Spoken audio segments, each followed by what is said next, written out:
Aha, now I did. Sorry. No, don't Sorry. worry. Shall we restart? Yes. So, because otherwise people drop in the midst of things. Um, so go ahead.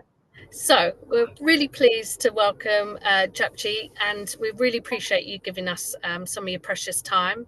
I've obviously we did a bit of background research. You have a amazing back catalogue of things that you do, and a wonderful array of things that you offer. So it'd be great if you could just chat through a little bit about sort of what you do and how long you've been doing it for, really.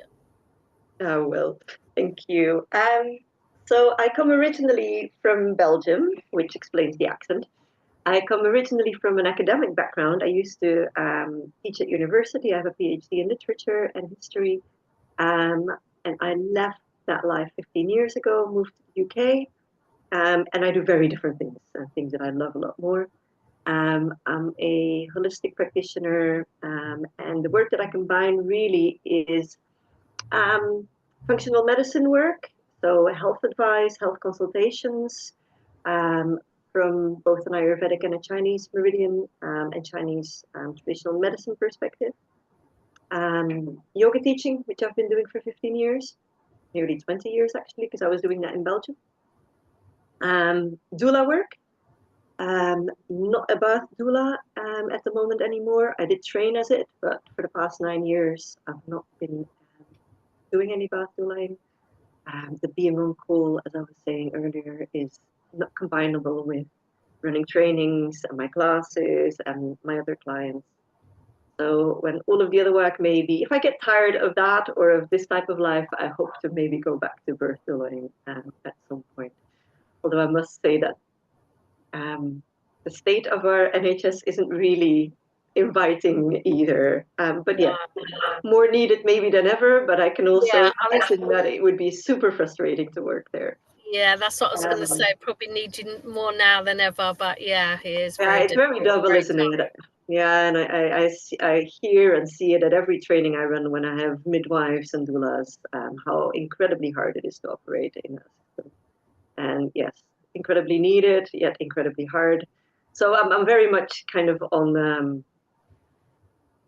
not sure if I will return to that or not. But I'm doing a lot of postnatal douling and a lot of closing the bones work, and that's why I'm with you tonight.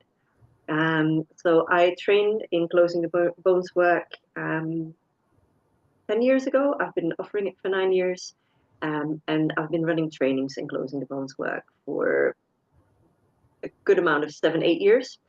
Um, so I run trainings in the UK and in Belgium mainly, or where people invite me. I've actually had an invitation to come to Ireland, so I hope that will go ahead. Oh, where in Ireland do you go in? See, we haven't arranged anything yet. So there have been some emails back and forth, but it's very difficult to travel with suitcases and suitcases of the Brussels. So we're trying to work that out. But it's Oh, interesting because the interest is there from Canada, from America, from Dubai. As in the last training I ran, I had someone come all the way from Grenada in the Caribbean, and someone else come all the way from Tokyo. So people do travel from really, really far, which is wonderful. yeah. It gives an incredible kind of layered cultural background to the training, as in the knowledge and the experiences that it brings and the cultural background from people. Especially because in the training where they came, we were together for 7 days, so there was ample opportunity to really learn from each other's. What do you do in your country? Oh, you've got a documentary about dulaying in Japan. Let's watch that in the evening, like that kind of thing. So that was really nice. Oh, lovely. Yeah, it really was. And so in my closing the bones work, I do often call upon some of the other things I do. I'm an aromatherapist and a herbalist as well. So if there's womb issues, womb health issues, these things might come up in the conversations. For me, it's really nice, as I was saying earlier when we were just chatting together. I do get bored easily, so I like to dive into new things over and over again. And when someone asks me a question that I don't really have an answer to, it just drives me into researching another area or another field. Um, but I do notice that, especially in closing the bones work, because and I'll explain, of course, how a closing the bone ceremony goes and what's involved. But I'm often with clients for about 4 hours. So in the conversations that happen, so many other things are being drawn on. Yeah. And I see that with a lot of closing the bones practitioners. We all have our own backgrounds, but typically we're doing lots of other things, like doulas would be Yeah. themselves typically. So that's kind of my own background of things that I do and that I offer. Um, we're here to talk mostly about closing the bones. And I don't know if people are um, well known or well versed in it, or have never heard about it, or have had closing the bone ceremonies or not, or seen anything about it. Yeah, I think our membership could be quite a mixture because we do have Yeah, some people that would be quite familiar, I would say, with it. And then we have some sort of new people that might have never heard of it or aren't sure about it. yeah. So there probably is quite a mixture, really. I'll give an intro or some explanation. And feel free to interrupt me with questions at any time, of course, or anyone who would come in. So we typically use the English name closing the bones or closing off the bones. It's not the name that was used in the various traditions where you find it, but it's kind of the name that's stuck here.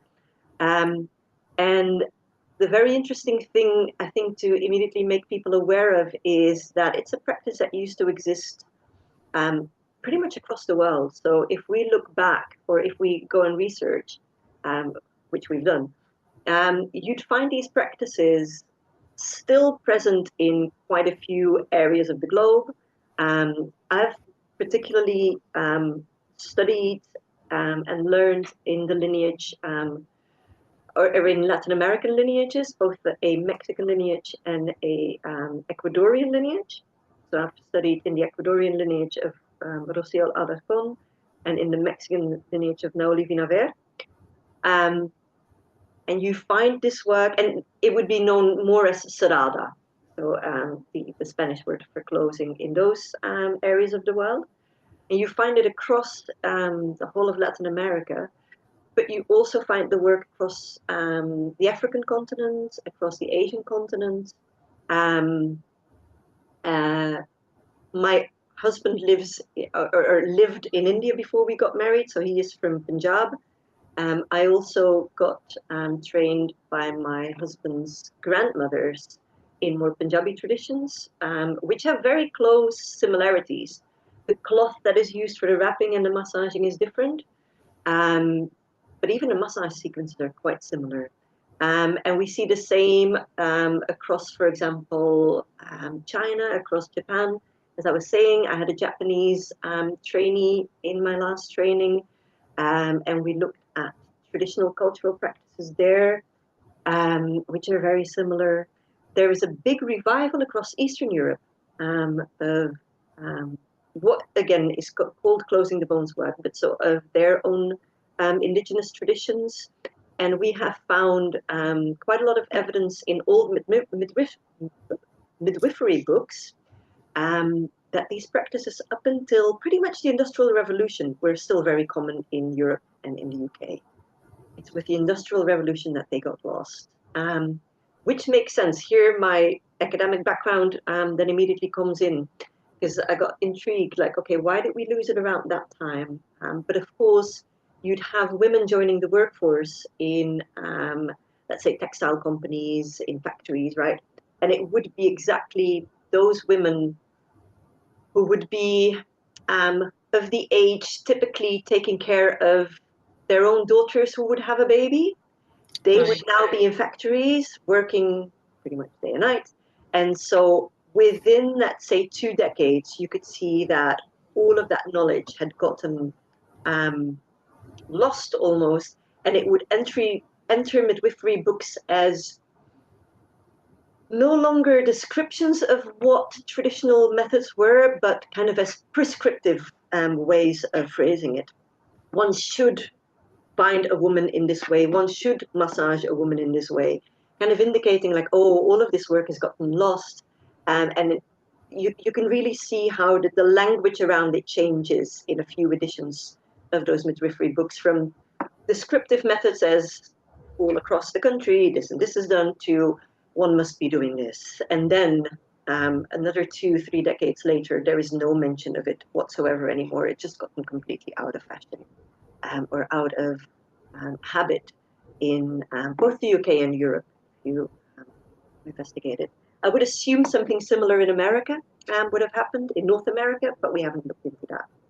But basically, it's really interesting, like, still in those other continents, let's say Asia, Eastern Europe, um, Africa, South America, in cities, this type of work is also being quite lost.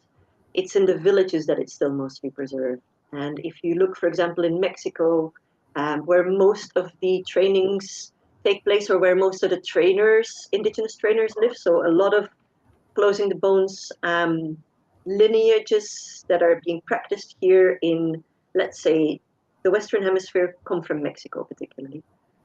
There's a good few indigenous midwives very active with traveling around. Now, Olivia Navarre is mostly known for it, but there are others or who run trainings in Mexico. They are not welcome themselves in hospitals and to practice indigenous midwifery, including closing the bones and a voiceover, which is something that your organization members might also know if they're trained in the Bosso work, for example. If they would have trained with Mexican midwives, typically that would be highlighted, as in this type of work is kind of banned from hospitals altogether. It's very medicalized, just like it is here. Yeah. Anne's here. Anne, I hope you don't mind me saying you're trained in closing the bones, aren't you, Anne? I am, yes. Hi, Japjeet. Lovely to meet you. Hi, Anne. Nice to meet I you. trained with Sophie Masashi, yes. Masashi, Yes. who I know you work closely with. And yeah, I've been doing sort of practicing bits, but it's almost like, even just something like, hipping, or when you do bringing a rebozo into the bathroom, it's you feel very conscious. It was almost like, because I also do Reiki, so I felt a bit safer just sort of using Reiki and massage, which is more recognized, I suppose, than not sort of bringing a rebozo out. So, but also because I'm quite new, so it sort of could be also that's that I feel I need a little bit more in the birth room practice, or more pregnancy ladies. But it's such, in terms of just to receive the closing the bones ceremony, or just being so wrapped up in cocoon, is absolutely gorgeous. Yeah, it's amazing, isn't it? So wonderful to receive it and to give it as well. But to really be in that space of just feeling really held, isn't it? Yeah. That we just forget to do to us, allow ourselves to be, and just having someone just to completely look after you for that hour or whatever time. So yeah. Yeah, and that's where I was saying earlier, I think that was before you joined, and most of the ceremonies that I do would be between 2 and 4 hours, and most people would come for like 4 hour ceremonies, or I would hold 4 hour ceremonies.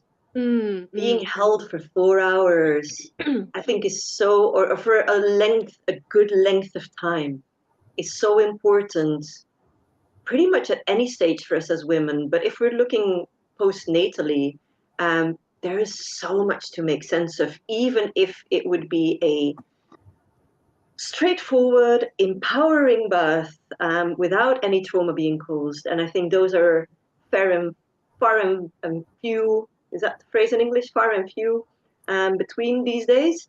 Yeah. But just to help make sense of that enormous shift and the who am I after all of this? I'm no longer the person who I was.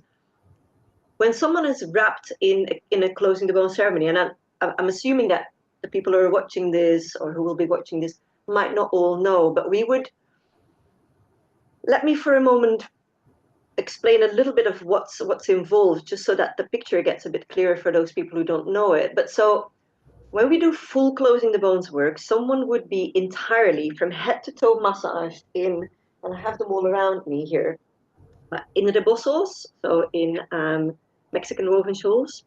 And so we would do a massage of the entire body, literally from head to toe, arms, legs. That in itself, in a longer ceremony, would be an hour.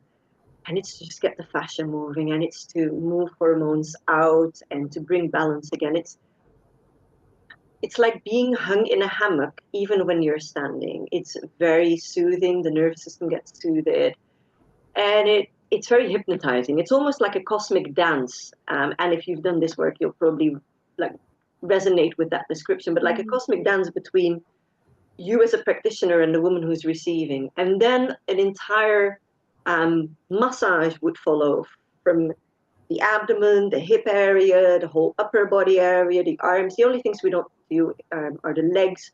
We don't do the back with hands-on massage. But basically, all of this, which gets skipped over in pretty much any massage we would typically get as women anyway, right? This is where our life happens, even if it is not postpartum, right? But when it's postpartum, it's if a woman is breastfeeding, is how she would feed. This is where you grow that baby. This is where you have your periods. That whole womb space, the hips, and so much that gets deposited on that, and the whole pelvic area. So all of that gets massaged. Organs get put back into place when we're working postnatally. So the womb is put back into place. The bladder is put back. This whole area is gently nurtured and seen and witnessed, and whatever is going on there or whatever is held of stories can come up, and then that whole body is closed again. And then, and this is the picture I was trying to paint, then that woman is being wrapped entirely in rebosos from head to toe. So we use typically 8 rebosos, one around the head, one around the shoulders, one around the abdomen, one around the hips, and then the thighs, the knees, the shins, calves, and the feet. So basically being mummified bit after bit, right? And you're entirely wrapped up, completely in a cocoon. So that in that cocoon, all that magic can happen while someone is wrapped up and being often sung to or just held space for. There might be a conversation, but typically a woman who is wrapped up will go into, or any person who's wrapped up, will go into this kind of liminal space between worlds where things get resolved, really. And then when those rebosos are being unwrapped afterwards, that person who was wrapped is no longer the person who's coming out of it, just really like with a birth. But it's this idea of a chrysalis and a butterfly coming out. Yeah. Every time, and I've done nearly 1,000 bone closings over the past 10 years. Every time you see, feel, notice these shifts, and those shifts keep working for days, if not weeks after the actual bone closing ceremony. But there is so much transformation that happens in that space, which is a space of just being held for things to unravel with the aid of massage, with the aid of reboso wrapping, with the aid of reboso massage. But more than that, it's the being present, just like we're present as doulas at a birth, right? It's that being present, even though you're doing more hands-on than you would likely do during a birth. But it's the witnessing and it's the being with someone that is really the crux of this work. And is the massage done over the rebosos, or is it done straight onto the skin? It's done on the skin. So the first part of the massage, which is done with the rebosos, is done over the clothing. Yeah. I would stand in front of someone, or if they can't stand themselves, they would be seated or even lying on the floor. And they would be massaged, almost like rocked in a reboso, body part by body part. So everything just gets more fluid. The nervous system goes into parasympathetic nervous system mode. It's incredibly nurturing, and it's unbelievable how much trauma can be resolved with this. I've trained many psychiatrists and psychologists who use this part of the work in their sessions. And I often do the same in my coachings. So one of the beautiful things about closing the bones work is certain things can also be integrated in other types of work, and not in a full, we're actually going to do a closing the bones ceremony, for example.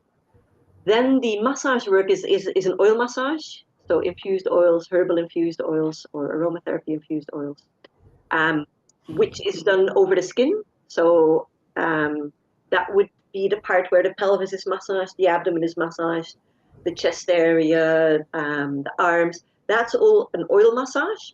Okay. And that's where I was saying, like, these parts of us don't get massaged typically. We have a towel over it when we get a massage, right? Your arms and legs get massaged, your back gets massaged, but no one ever massages this area, which is really weird. Once you've had a closing the bones and you've been massaged here, you wonder, why on earth does no one massage my abdomen and my hips and my chest? Because that's where I hold everything, and that's where I've been holding everything since I entered puberty. For example, I love having closing the bones work done and this massage done when I'm premenstrual or just about to menstruate. Because for me, that helps and that soothes the tension that I'm holding there. Right?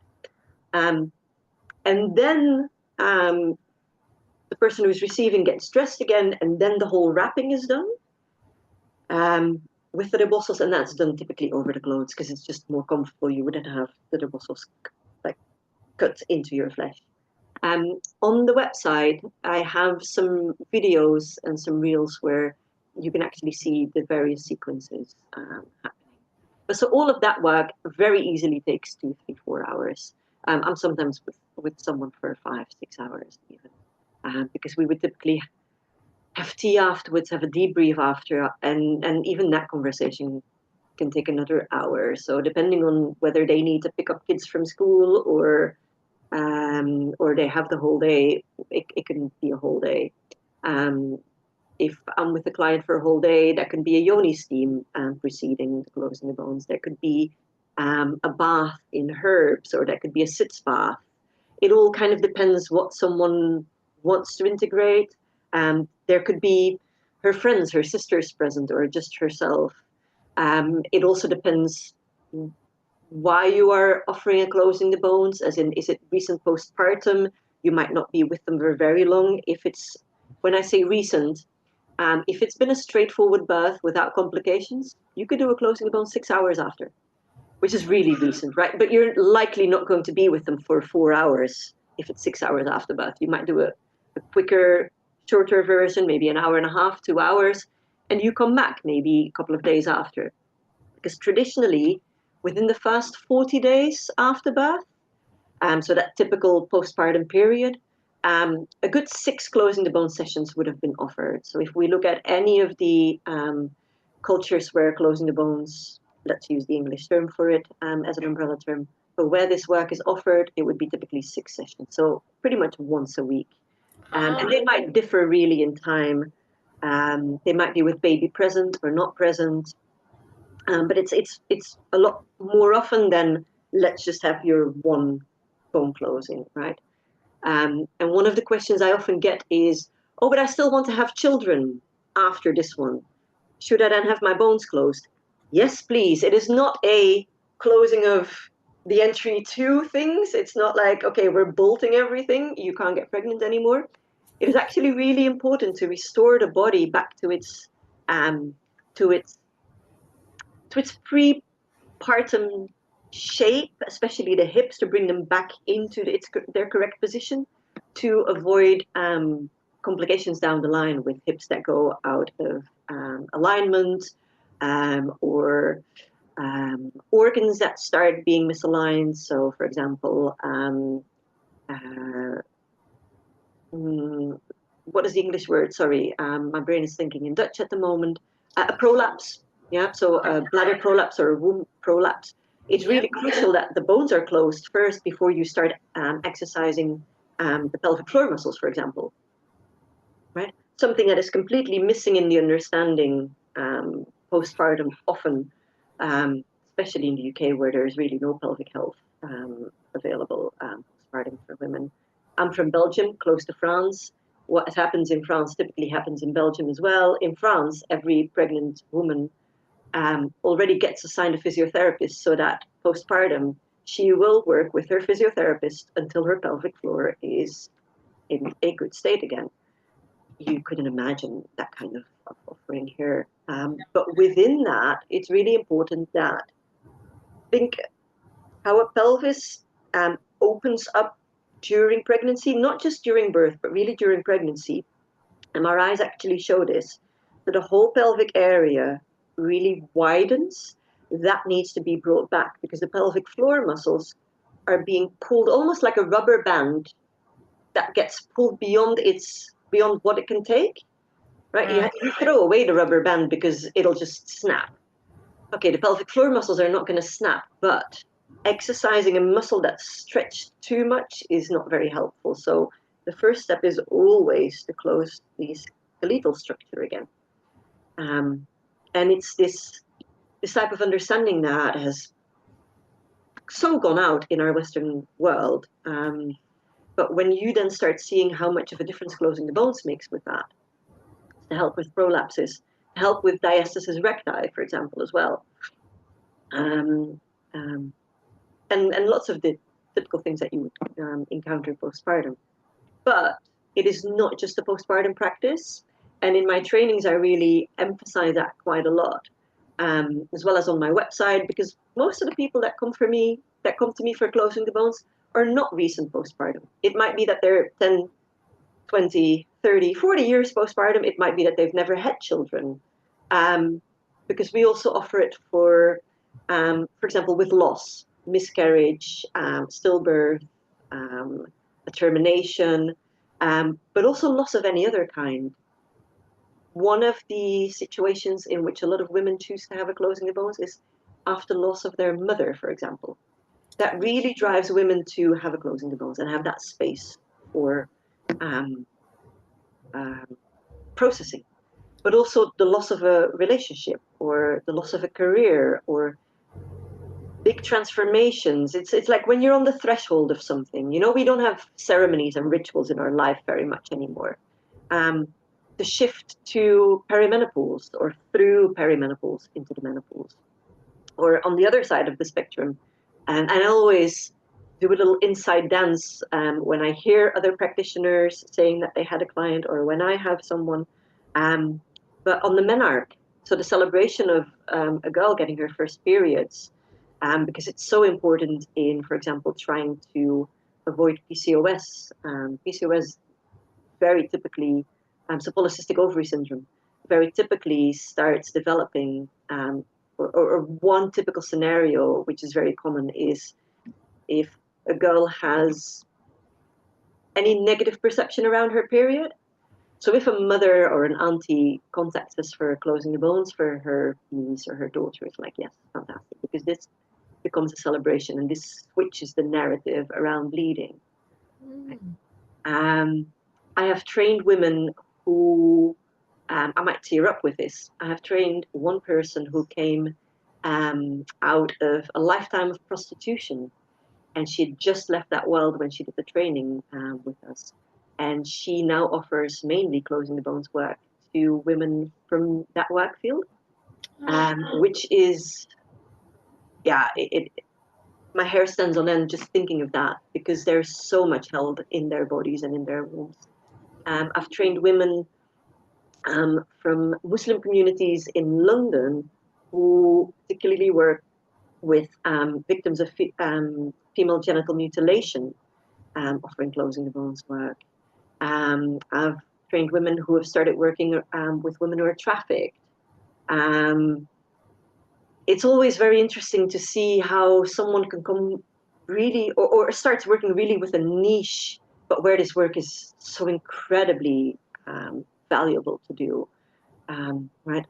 But so, even just, sorry, go ahead. Sorry, I was going to say, you said sometimes it can be 4 hours, sometimes it can be 5. So does it depend on sort of how the client is responding to the treatment and how how much they want to release and things like that? Or is there certain timings around how long they're wrapped for and things like that, or do you play that by ear, and you it depends what's happening with the client and you? Is that? So it can be really organic, but typically, well, with how I work around the other work that I do, if I don't go to a woman at her house, for example, where I would maybe spend the day as her postnatal doula and also do other things, if they come, for example, to my house, in the sense of I'm booking a 3-hour session or a 2-hour session, I have broken down on my website, and this is typically how I train people as well, as in what could be offered in the space of 2 hours or 3 hours or 4 hours, roughly, right? It's still a rough estimate of time, unless someone says, well, I need to pick up my kids, or you have, as a practitioner, a next client coming in that sense. So there is various factors that might be playing in. How much time do you have available? Can you go over time, and can things just organically come up, and do you have an extra hour or 2 hours for things to come up to be with, or do you need to stay aware of the time? But within the different aspects of a closing the bone ceremony that can be offered, you could leave things out. Say someone comes and says, I just want to do 2 hours, and they can book for a 2-hour ceremony. I offer less things within that. I don't offer a full rebozo massage of the whole body. We just do a hip massage while they're lying down. I do the hands-on oil massage, and I do a wrapping. But the entire hour where I would massage the body with rebozos wouldn't be included. So people can kind of see, I don't have 3 hours or 4 hours to get away from my life. I only have 2 hours, or I only want to spend this much. So there is kind of options financially, options time-wise. And sometimes someone says, I want a whole day for myself. Okay, let's create that type of space then. So it can be really adaptable, really fluid in that sense. As I was saying when we were talking, just two of us before we started recording, I pre-COVID times typically did, and this was the format in which all of us were running our trainings. When I say all of us, it was Sophie Massager, it was Mary McMahon, who had all trained with Rocio. We would do 2-day trainings typically.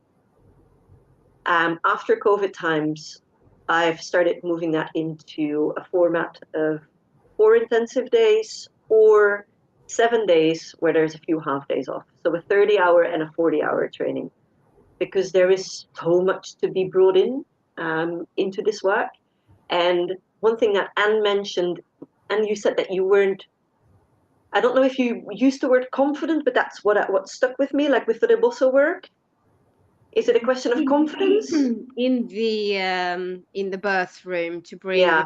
so in the birth room, we didn't really have that much time. There is an additional, I think, weekend training or a day training to cover that. So we kind of, we touched on it, but Yeah. like Japjeet is saying, that it's so adaptable how you can apply this kind of work, this rebozo work, into many angles and aspects.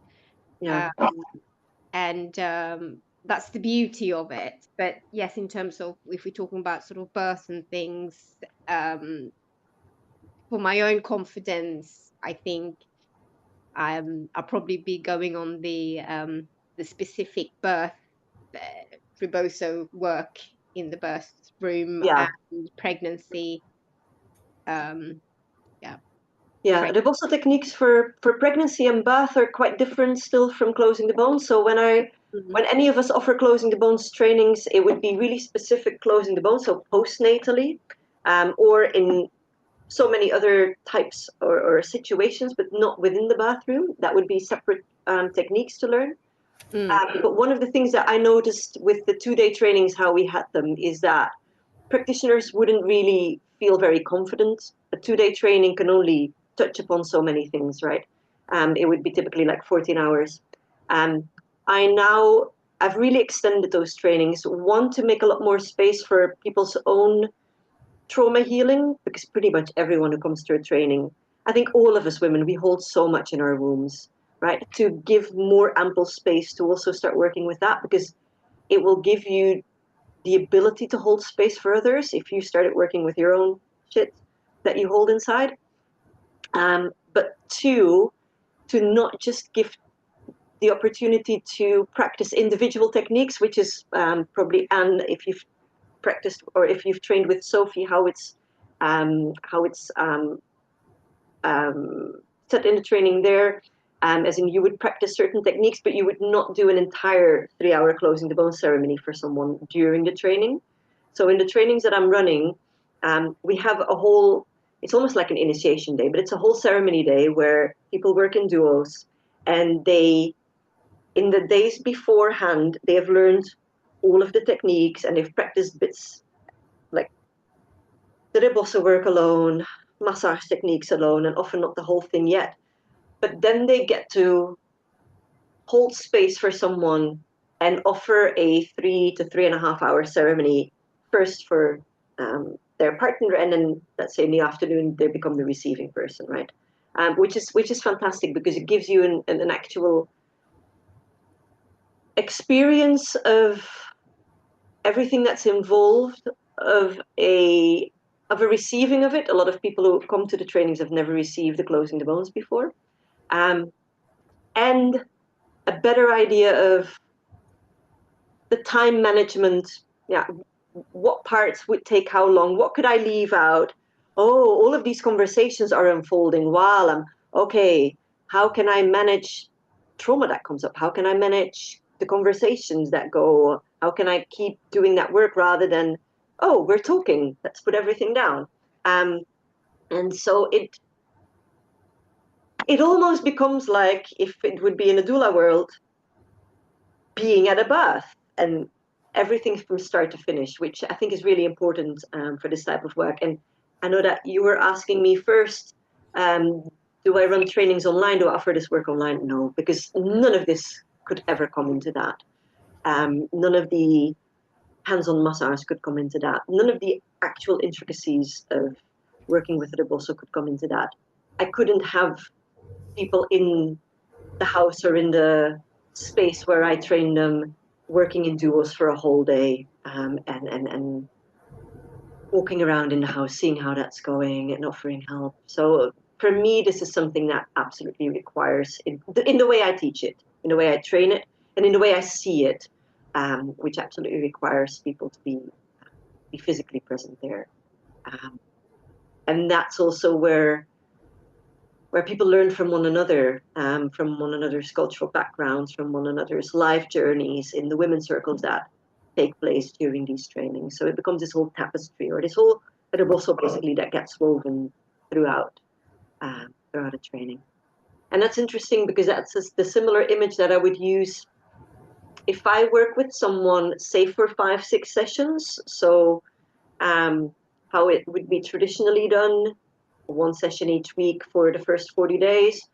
Often I don't see people until years after they've given birth, or maybe they've already had 5 children, but they typically come more than once. And again, like a tapestry gets woven, and a rebozo gets woven in the work that we do. Like there is, I always refer to it as a weave that is being created in that work. And that weave kind of goes with them in their life. That's what they carry around themselves. That's what they can wrap around their hips energetically, if you want. That's a lovely way of thinking about it. Yeah, and you actually see it during the trainings. If I can share a very beautiful image. So the last training that I did this year was in October on the Isle of Portland. It's my favorite place to run these type of trainings. It's a very magical and powerful island. And for me, islands, water, that's very feminine. That's also very birth related. And so we had just 3 women there. A lot of my trainings have just a few people. One from the Caribbean, one from Tokyo, and one from Belgium. And you had that physical sense of it also being woven between the 3 of them and myself and our cook/host. And everyone was commenting on that. And at the end, on the 7th day, I asked, like, how do you all feel? Like, what type of rebozo is this? And they were all saying it's a rainbow colored rebozo, which is very interesting because I have a rebozo web shop, and the most beautiful piece, I have no idea if it'll show properly on the screen, but is this white rebozo with like a rainbow pattern in? I have no idea if in this light you can see it, but there's pictures of it. Yeah, you can't quite see the rainbow. You can see slightly different colors, but not. Yeah, you'll have to go on the web shop and just kind of try and see it. But so here in these lines, it's like a rainbow pattern in there. Anyway, that was the image that they all had. Like it's the rainbow pattern one. When we left the house at the end of the 7th day, we looked up and there was a rainbow over the house. Oh, Yes, I'm not making this up. I actually posted on my social media the picture of it.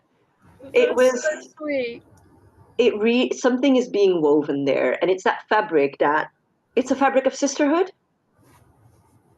And for me, the rebozo is that fabric because closing the bones can't be done without rebozos. And during my trainings, another reason why they become quite long is I watch videos with indigenous Mexican midwives during the training so that they have a voice, because I don't put myself in a position where I could possibly be their voice.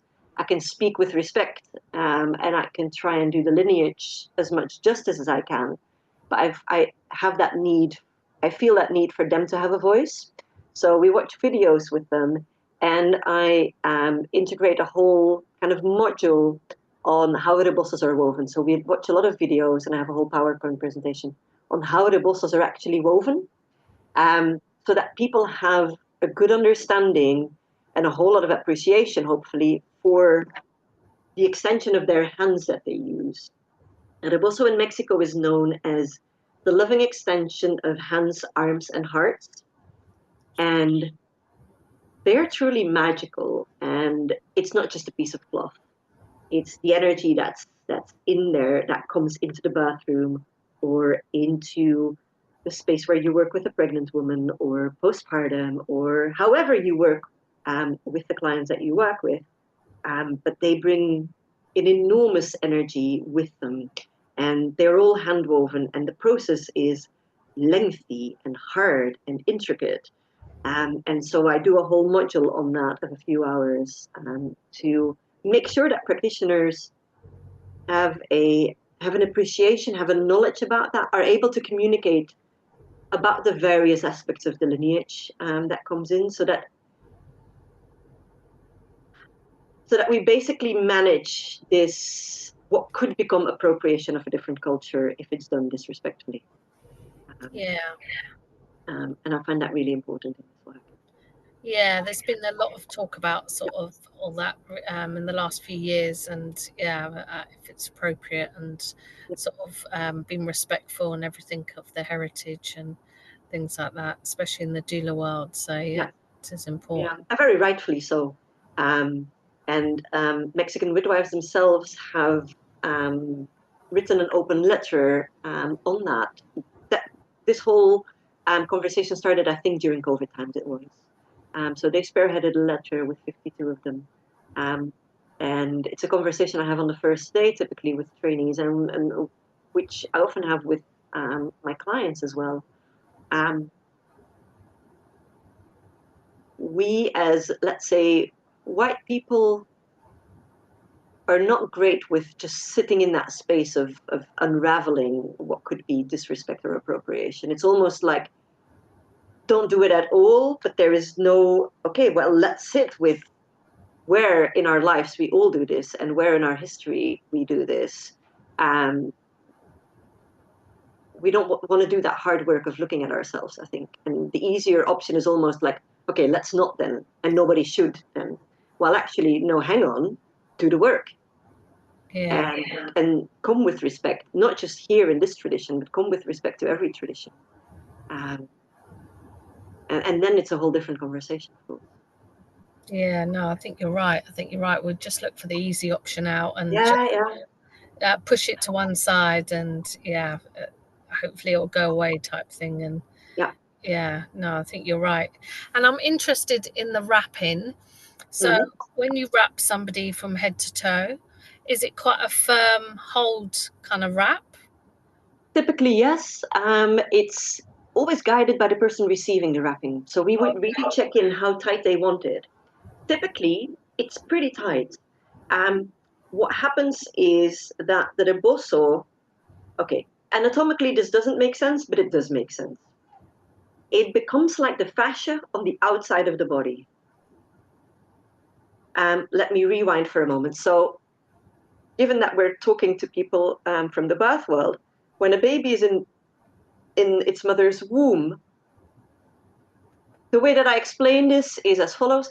Its fascia is almost non-activated yet because it's the water and the shape of the womb that is holding the shape of the baby. Am I making any sense when I say that? Yeah. So the fascia of that baby, once it's been born, needs to become active to keep its own shape, to not become just a puddle of bones and organs that has no structure or shape. Because of course, her skeleton isn't bolted in anywhere. So fascia needs to become really active. Emotions get stuck in fascia, but fascia is constantly active now. From the moment a child is born, fascia is active. Unless we swaddle a baby. That's one way of relaxing the fascia, right? When babies are swaddled or when they're worn on us, they can relax much more because their fascia can relax. Am I still making sense with my not really anatomical explanation, but no, okay.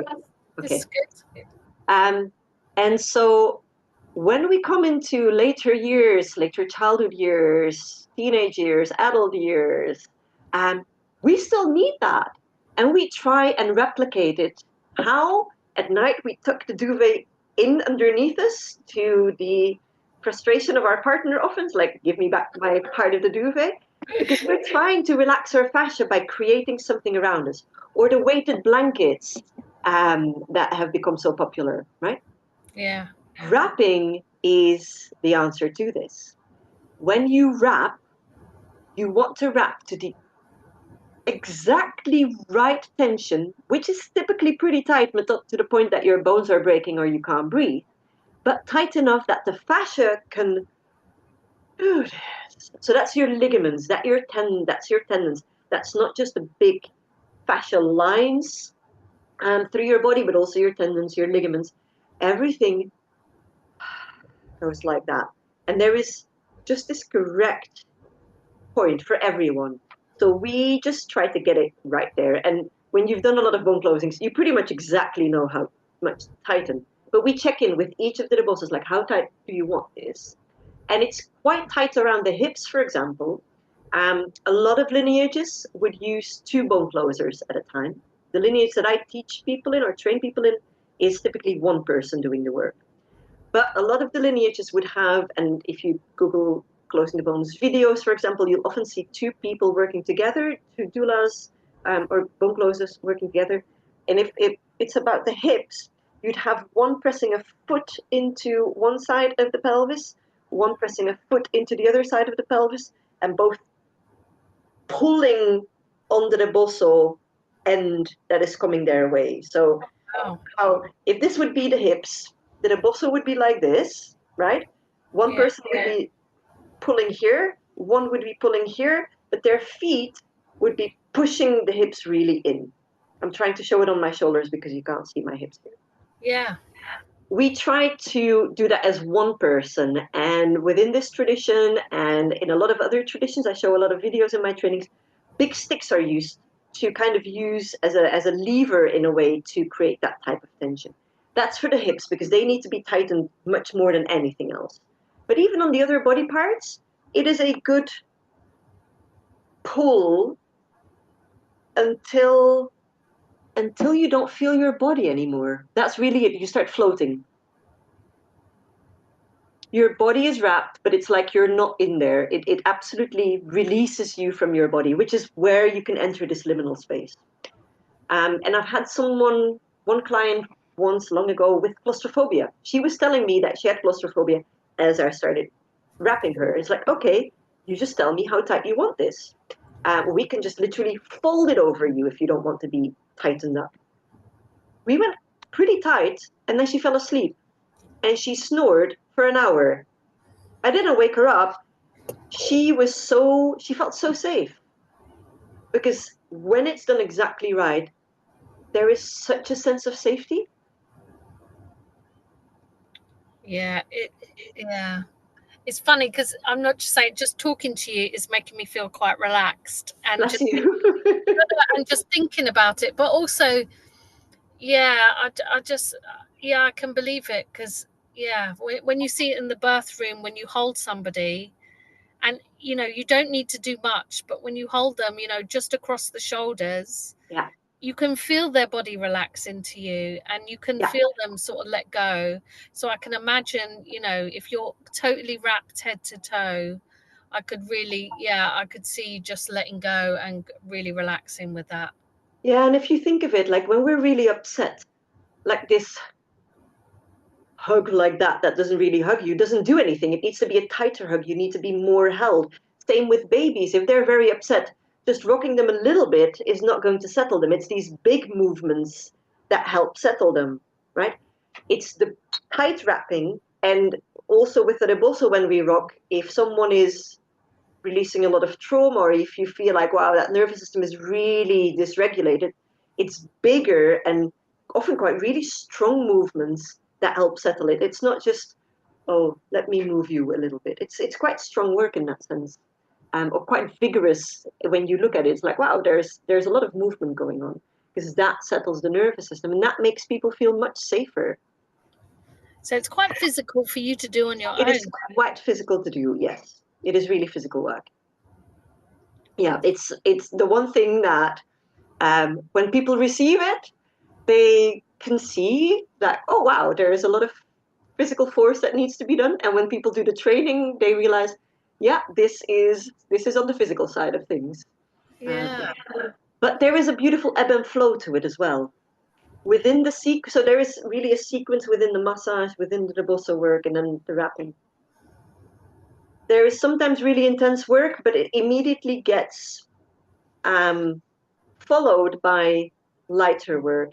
And of course, there is the holding space when someone is wrapped up, and that can be a good while, for example, and you're not physically working at that. So there is this beautiful ebb and flow where you're not 4 hours in some really physical distress or anything like that, right? But some parts of it you have to work hard. If it's a heat wave, I'm not doing closing the bones work because I will be dripping with sweat. Like I will reschedule to when it gets less hot. Yeah, I can't imagine you'd want to have it done on yourself either in the heat.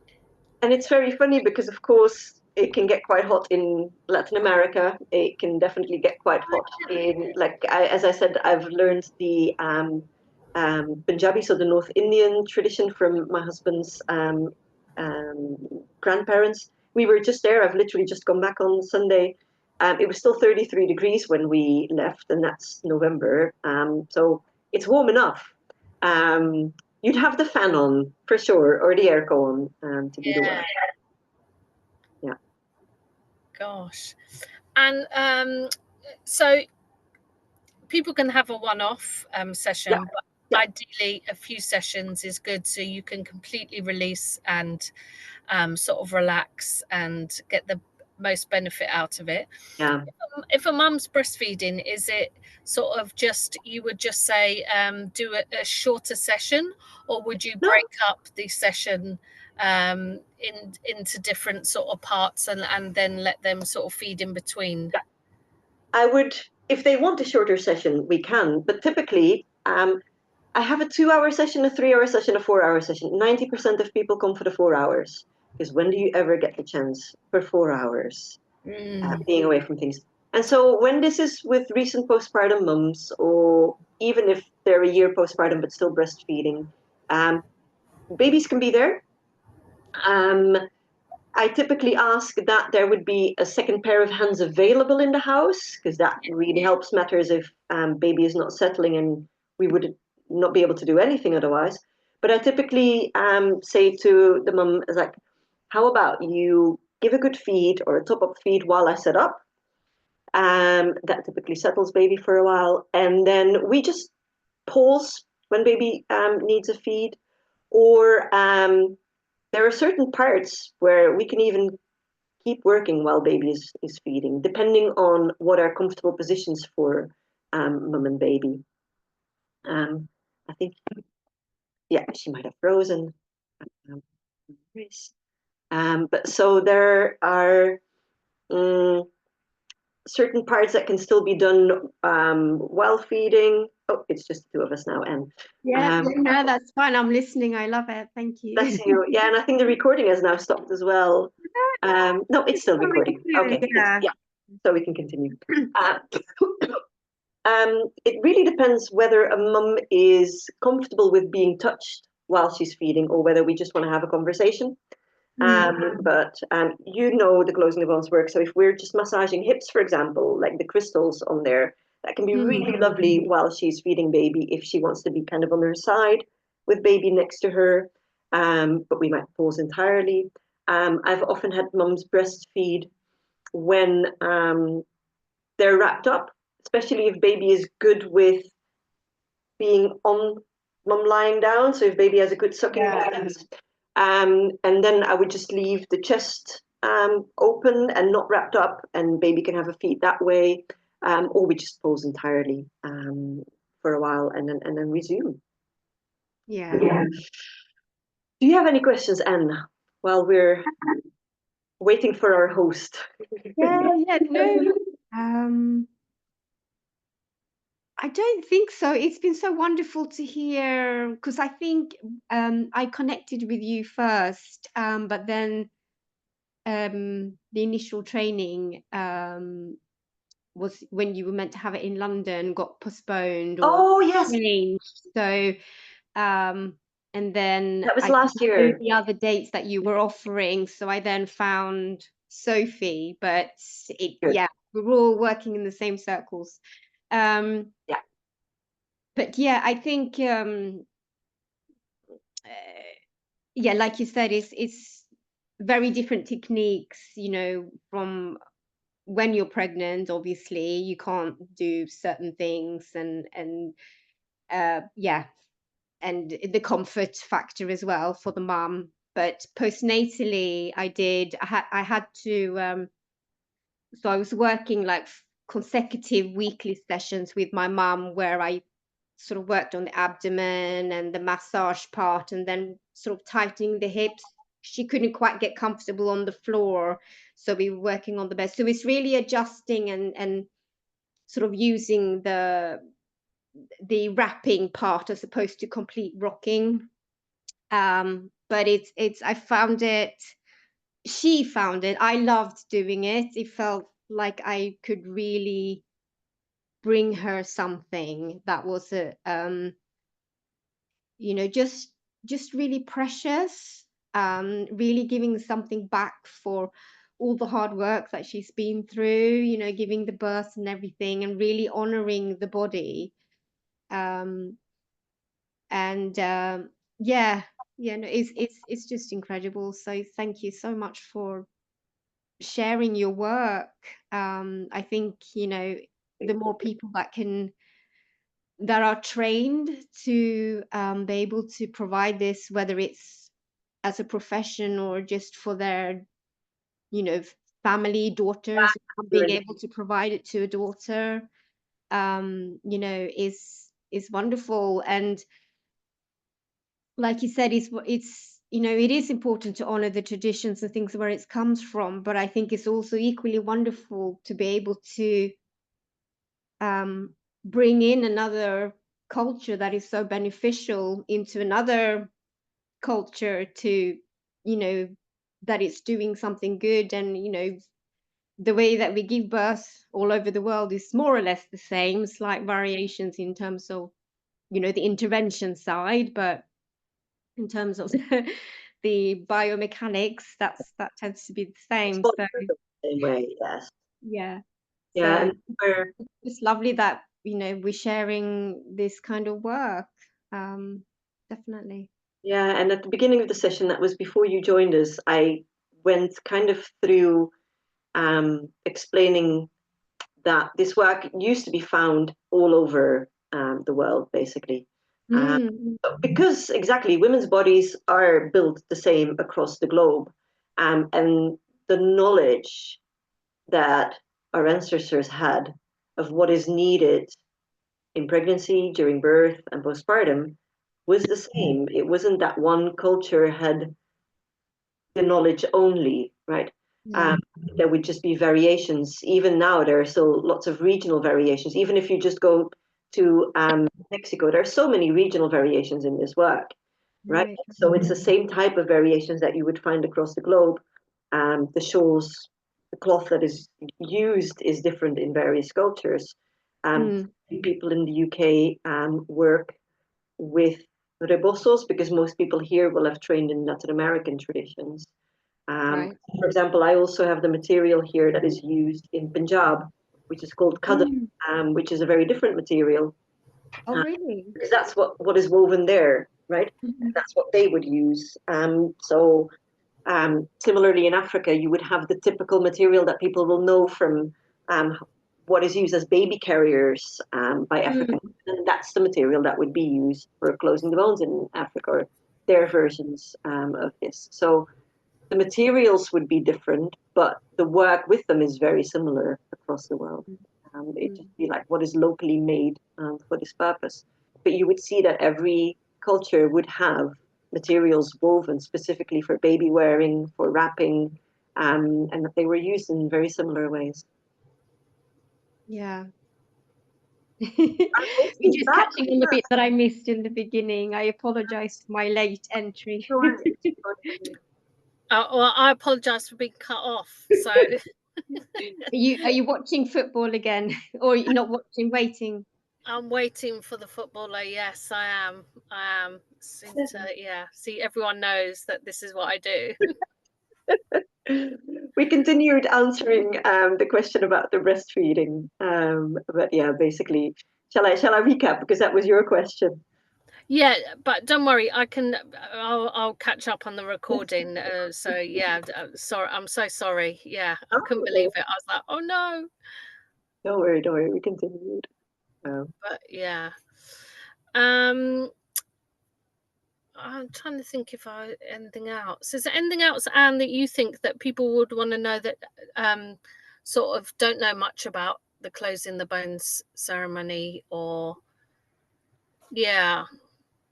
Well, I mean, I think I didn't really know about closing the bones as a ceremony or specific to, birth or postpartum until I started sort of training as a doula. So I didn't actually know that this existed. I knew that, there's different postpartum work culturally, but not the specifics and what one did.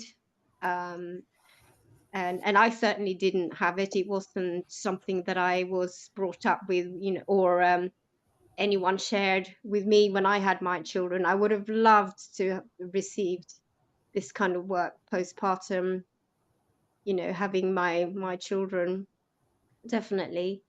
But I think, just saying to Japji, it's so wonderful that she's teaching this work, because I think the more people that know it, even if it is a mother who joins and does the training, who can then share this kind of work with her daughter to support her postpartum recovery, it will be such a wonderful gift and a skill and a tradition, to maybe start a tradition over here or culturally, and that this work continues, because it's so important. And you don't need the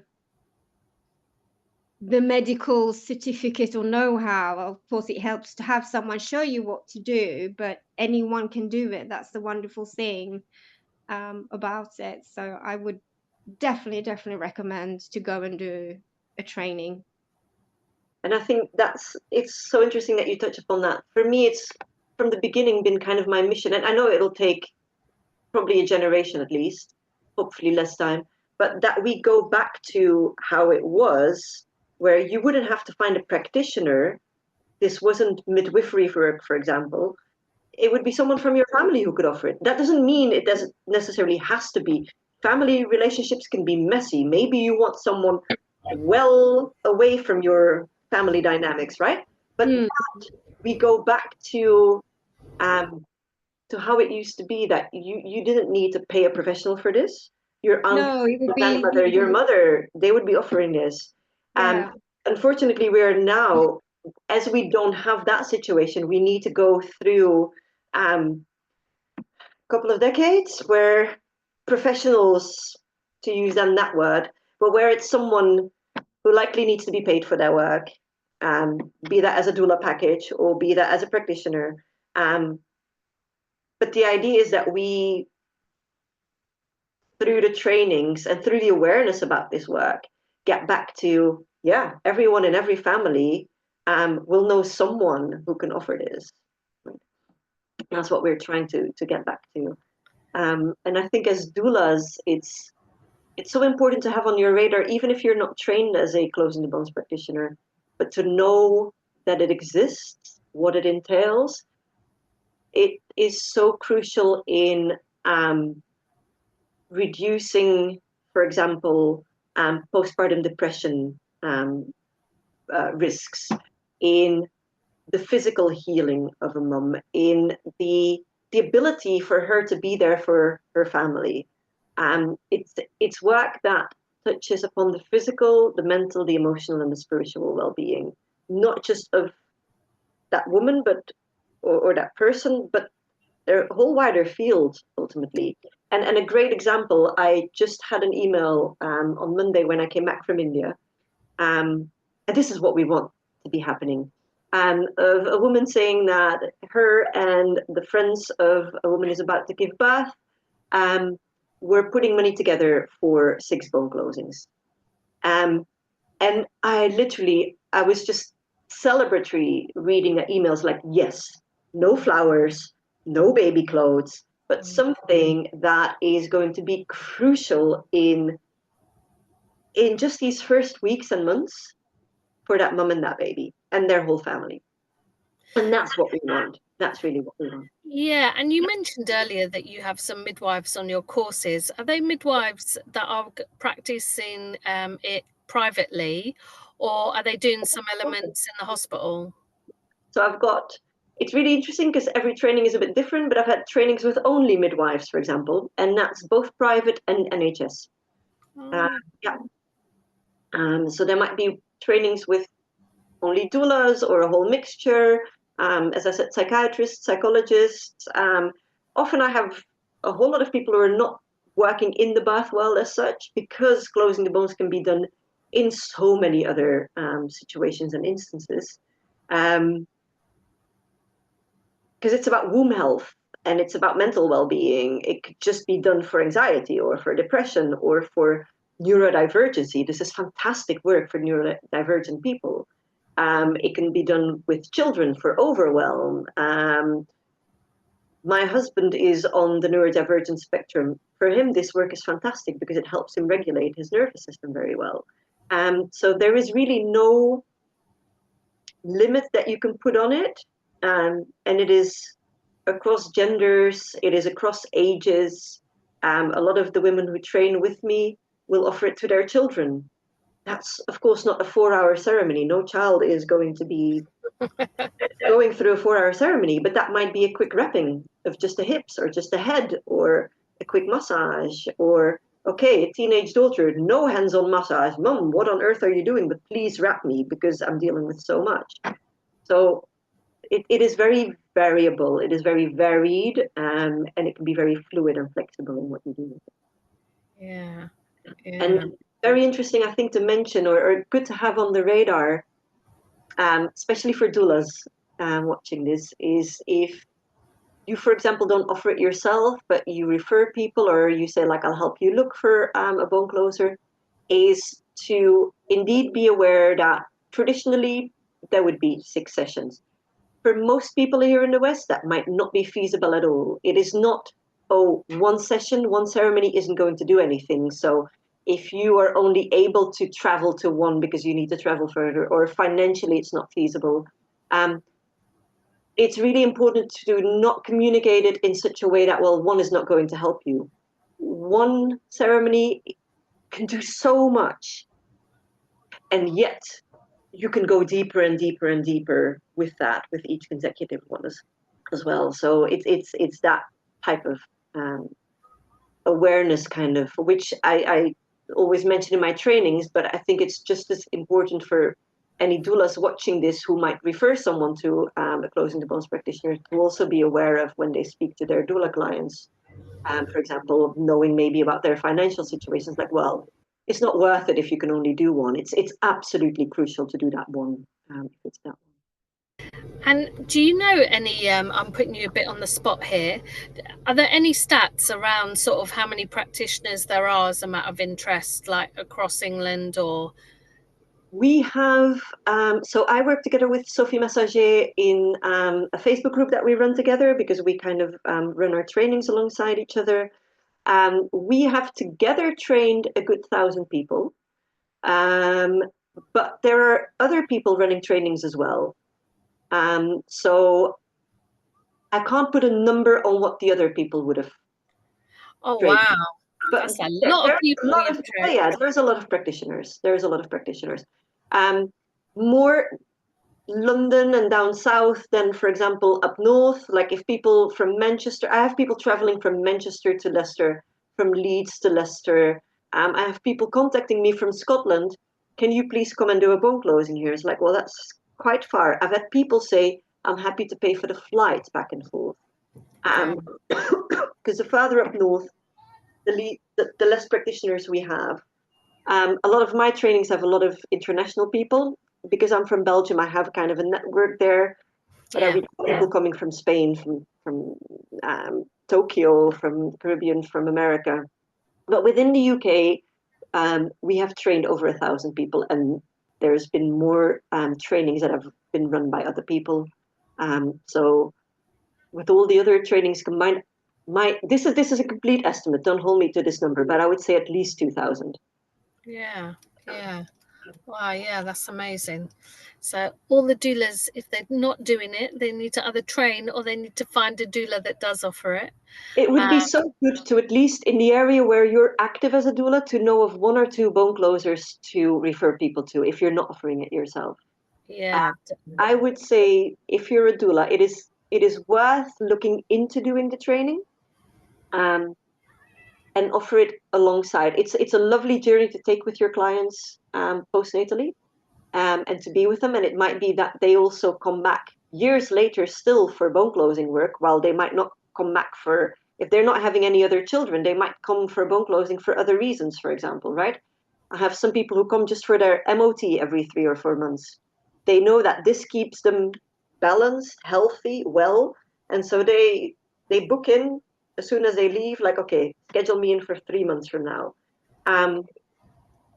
It can be used for so many ways and just part of ongoing care.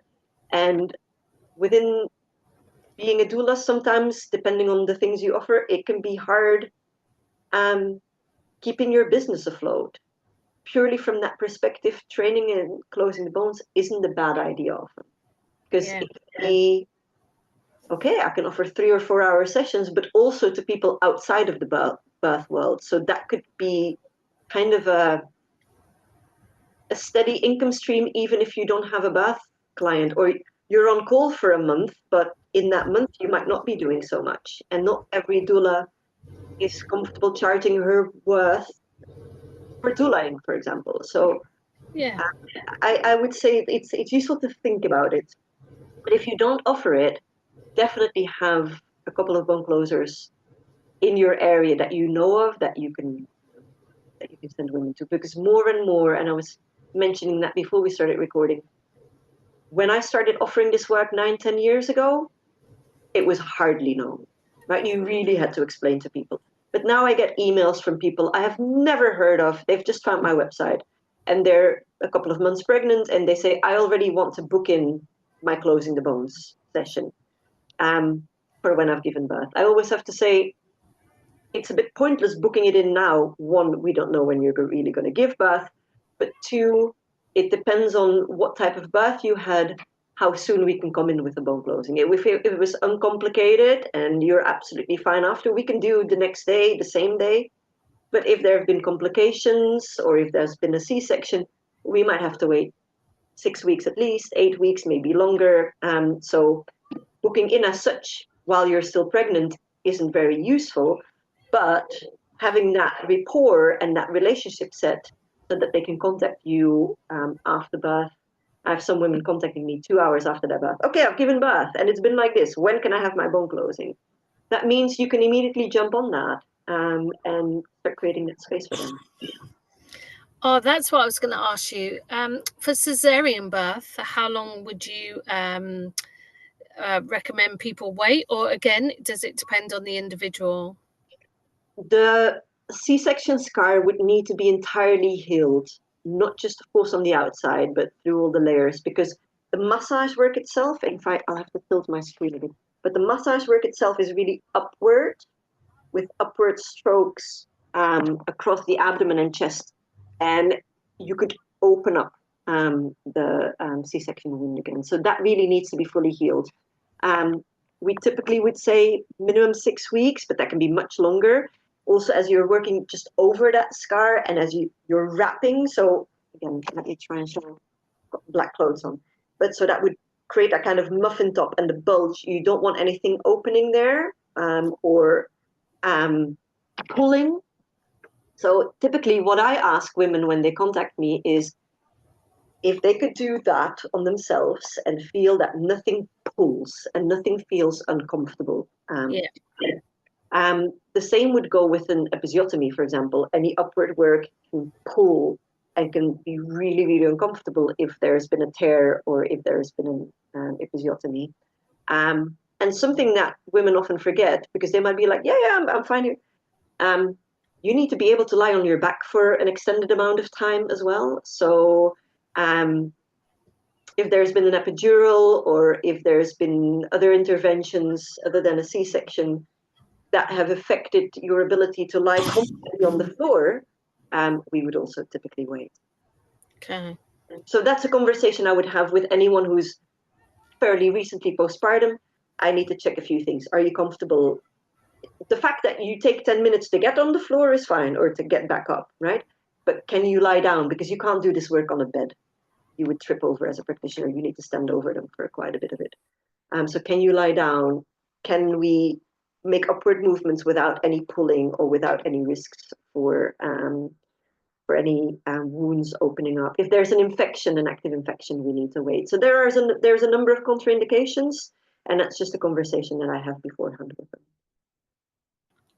And then I might do, still in these cases, for example, because of course, if that's been a C-section, I might not be able to do the actual closing the bones work. But it might be that mum is pretty traumatized from the C-section that she's had. If it's not been an elective cesarean, I might do some other work still with her. I might do a light wrapping on other body parts or a little bit of rocking with the rebozo while she's sitting, just to help start releasing that trauma even before we do a full closing the bone ceremony. So it's not like, oh, we can't do anything, hands off entirely until everything is healed, but we would leave out the actual closing work and maybe do a few other things. Yeah, I suppose it's good because you can adapt bits and Yeah. just as long as you're honest and open with the client about what they're going to get and the reason. Yeah, exactly. I would say like, okay, for the actual closing the bone ceremony, we will wait, but that might leave you feeling entirely left traumatized without much help. Okay, let's see what we can do. And we'll do a full closing the bone ceremony later on in the game. Fantastic. You've been so good and so helpful. I've learnt lots. I know Anne, probably you knew lots anyway. But yeah, it's been really good and it's been so lovely to talk to you. Your knowledge is phenomenal. When is your next course? I'm starting again in February. I always take the winter off.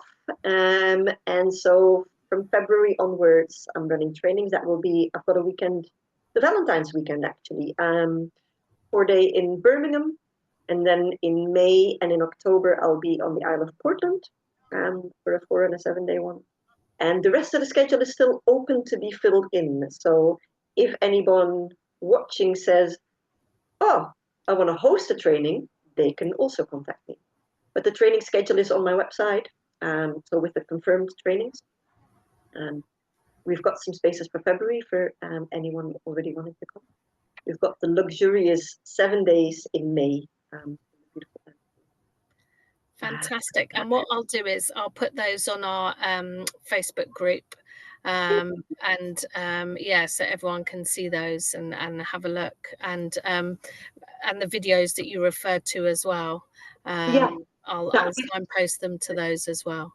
Some people can really do more with visuals than me endlessly talking and trying to explain things without a visual. A visual might be like, oh, that's what it looks like. Okay, yeah, that looks yummy, rather than listening to it. I think you described it as being very yummy anyway, so yeah, you did very well.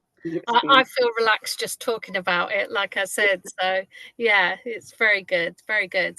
Have you got anything, Anne, you want to ask before we let? No, I haven't. It's been just wonderful to listen to. Thank you so much. You're welcome. And I'm just going to do a quick pitch as well, if that's okay. But for anyone with who's already doing rebozo work, for example, if you want to get the rebozos, I have a huge collection in my web shop. I import directly from Mexican weavers. So I've built relationships with Mexican weavers for womb belts and rebozos. And I'm a big importer for the UK for them. If anyone needs tools, they can always get them. Yeah, I had mine on the other day as a scarf to keep me warm in a very cold bathroom while Mum was sleeping. I thought, oh my gosh, and then I got it and I wrapped it around me. So yeah, they are fantastic for all sorts of reasons. Yeah, and I have a link on my web shop as well, because I was mentioning that we watch videos of how they're woven. I've actually got a link to one video about how rebozos are woven, that if people are just interested in watching that, they can find that on the web shop and just literally watch the video. So if people already work with rebozos but maybe don't have that much background knowledge on them, I think we live in a culture where we don't appreciate how things come into being, especially if they're artisanally made. Please go and watch that. Take 15-20 minutes of your day with a cup of tea and go and watch it, and you'll already have so much more knowledge and appreciation for them. Great. Well, thank you very much and really appreciate it. And it's been so lovely to meet you. Thank you for inviting me. It was wonderful. That's okay.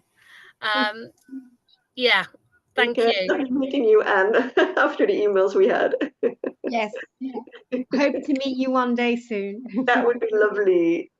Take care. Cheers. Thank you, Granier. No worries, Anne. Take care. Bye.